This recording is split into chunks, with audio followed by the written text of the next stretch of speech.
Selamat malam rekan-rekan mahasiswa. Perkenalkan, nama saya Gunawan Duaryadi. Pada kesempatan kali ini saya akan mencoba berdiskusi atau menjelaskan sedikit mengenai pengantar ekonomi makro atau teori ekonomi makro. Lingkup teori ekonomi makro adalah satu, tinjauan mengenai variabel utama, kemudian masalah dan kebijakan makroekonomi. Kedua, penentu tingkat kegiatan ekonomi negara, pandangan klasifikasi dan Keynes ketika yaitu menghitung pendapatan nasional. Keempat, pendapatan nasional dan pengeluaran agregat atau agregat demands. Kelima, yaitu perubahan pendapatan nasional dan peran pemerintah dan penawaran agregat. Keenam adalah kebijaksanaan fiskal. Ketujuh, sifat dan peranan uang dalam perekonomian. Kedelapan, kebijaksanaan moneter. Variabel utama dari ekonomi makro adalah satu, tingkat harga dan laju inflasi. Inflasi menunjukkan kenaikan dalam tingkat harga umum, kemudian laju inflasi adalah tingkat perubahan tingkat harga umum. Lawan dari inflasi adalah deflasi, yaitu penurunan tingkat harga umum. Mengapa inflasi menjadi masalah? Karena inflasi berkaitan dengan daya beli. Berdasarkan penyebab awal terjadinya inflasi, yaitu inflasi yang timbul karena pemerintahan masyarakat akan berbagai barang terlalu kuat. Kemudian inflasi semacam ini disebut dengan demand inflation. Inflasi yang timbul karena kenaikan biaya produksi disebut dengan cost inflasi. Lebih lanjut tentang inflasi atau tarikan inflasi demand, yaitu satu, peningkatan kuantitas uang, didefinisikan sebagai jumlah uang yang beredar dan ekspektasi terhadap kenaikan dari harga-harga. Yang kedua adalah kemungkinan munculnya kondisi sebagai berikut. Yang pertama adalah masyarakat belum merespon kenaikan jumlah uang beredar, penambahan jumlah uang beredar sehingga mengakibatkan penambahan uang untuk pos kas. Kemudian masyarakat tidak lagi menambah pos kasnya, tapi untuk membeli barang atau memperbesar pos aktiva barang-barang di dalam neraca. Yang ketiga adalah inflasi telah terjadi lebih parah, yaitu hiperinflasi, di mana masyarakat tidak lagi percaya pada mata uang yang dimilikinya, kemudian masyarakat cenderung langsung membelanjakannya. Pandangan Keynes tentang inflasi atau disebut dengan General Theory of Employment atau Interest Money, yaitu teori Keynes berkata bahwa inflasi terjadi karena sesuatu masyarakat ingin hidup di luar batas kemampuan perekonomiannya. Nah, hal ini keadaan di mana permintaan masyarakat akan barang-barang selalu melebihi jumlah barang-barang yang tersedia, sehingga timbul apa yang disebut dengan inventory gap atau celah inflasi. Kemudian yang kedua adalah problem dengan kesempatan kerja atau daya pengangguran. Di sini bisa kita jelaskan dengan parameter bahwa satu adalah unemployment rate, kemudian dua adalah jenis pengangguran, yaitu pengangguran friksional atau pengangguran karena keluar masuk tenaga kerja dalam perekonomian, pengangguran struktural, yaitu pengangguran karena perubahan struktur ekonomi. Yang C adalah pengangguran defisiensi pemerintahan, pekerjaan yang akan lebih sedikit dibanding dengan pengangguran alamiah atau pengangguran saat perekonomian berada dalam keadaan full employment. Yang ketiga adalah pengangguran menyebabkan pemborosan ekonomi. Kemudian masalah yang C atau dalam masalah ekonomi tersebut adalah pendapatan nasional. Pendapatan nasional menerangkan tentang nilai barang-barang dan jasa yang diproduksi suatu negara dalam suatu tahun tertentu. Pendapatan nasional selanjutnya dapat dibedakan menjadi dua pengertian, yaitu satu, produk nasional bruto atau yang disebut dengan gross national product atau GNP, yaitu didefinisikan sebagai produk keseluruhan yang dihasilkan oleh warga negara suatu negara tertentu.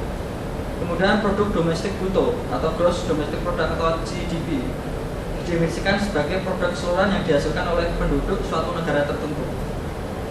Pendapatan nasional ini berpotensi dan sebenarnya adalah berpengaruh pada pendapatan nasional, potensi untuk pendapatan nasional yang dapat dicapai suatu negara pada tingkat penggunaan tenaga kerja penuh. Yang kedua adalah pendapatan nasional yang sebenarnya adalah pendapatan nasional yang dapat dicapai suatu perekonomian pada kondisi aktual yang ada. Nah, kedua itu adalah definisi dari pendapatan nasional potensi dan pendapatan nasional yang sebenarnya. Di sini menggambarkan grafik pendapatan nasional potensi aktual bisa dilihat di layar LCD bahwa rata-rata pendapatan nasional dipengaruhi oleh pendapatan nasional sebenarnya. Kemudian di situ ada yang namanya jurang PND, yaitu bisa diukur dalam suatu garis tertentu sehingga kita bisa tahu kenaikan dan penurunan dari suatu pendapatan potensial dari suatu negara. Pertumbuhan ekonomi suatu negara dapat dihitung berdasarkan pada informasi tentang tingkat pendapatan nasional real dari tahun ke tahun dengan menggunakan formulasi sebagai yang tersebut di LCD layar adalah J sama dengan pendapatan nasional real kurang pendapatan nasional real untuk tahun sebelumnya dibagi dengan pendapatan nasional tahun sekarang dikalikan dengan 100, di mana J adalah definisi dari pertumbuhan ekonomi dalam nilai persen.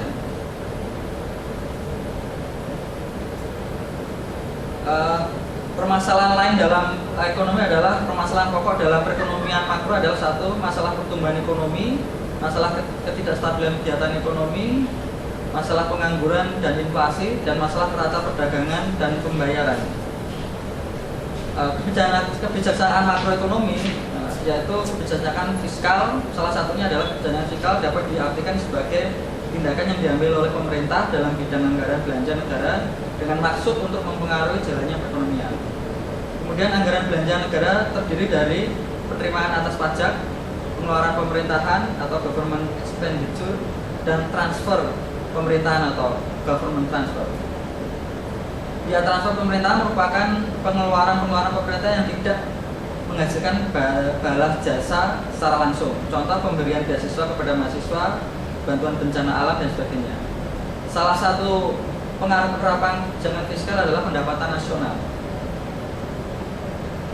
Kemudian kebijakan makroekonomi yang lain adalah kebijakan moneter yang dibedakan menjadi dua. Satu adalah kebijakan moneter yang bersifat kuantitatif, yaitu kebijakan umum yang bertujuan untuk mempengaruhi jumlah penawaran uang dan tingkat bunga dalam perekonomian. Kebijakan moneter yang bersifat kualitatif. Kemudian dari diskusi ini mungkin rekan-rekan mahasiswa bisa sedikit melatih diri atau akan diberikan tugas bahwa hitung suatu tingkat pendapatan per kapita di Indonesia dan negara lain yang akan kita bandingkan. Kemudian buat dalam bentuk hitungan matematis dan buat grafiknya atau file dalam bentuk Word. Kemudian tugas dikerjakan berkelompok dan kirim ke email saya gunawan_dh@yahoo.com dengan judul tugas makro 1. Kemudian bisa dikumpulkan kolektif ke koordinator mahasiswa. Untuk bahasan selanjutnya atau sesi selanjutnya dalam pertemuan kelas ini adalah minggu depan kita akan membahas mengenai penentu tingkat kejahatan nasional negara dengan pandangan klasik dan Keynes. Demikian diskusi pada malam hari ini. Jika dari rekan-rekan mahasiswa ada yang kurang jelas atau mungkin membutuhkan informasi lain, bisa bertanya lewat atau pertanyaan bisa dikirimkan lewat email saya yaitu gunawan_dh@yahoo.com atau bisa kirim kita berdiskusi lewat Skype dengan nama gunawan.haryadi atau bisa lewat telepon yaitu telepon seluler saya 010 8686 4176. Demikian kelas sesi pengantar ekonomi mikro pada malam hari ini. Jika ada yang kurang jelas atau mungkin ada salah-salah kata dari saya mohon maaf sebesar-besarnya. Semoga diskusi pada kelas pada malam ini bisa bermanfaat bagi kita semua. Sekian dan terima kasih.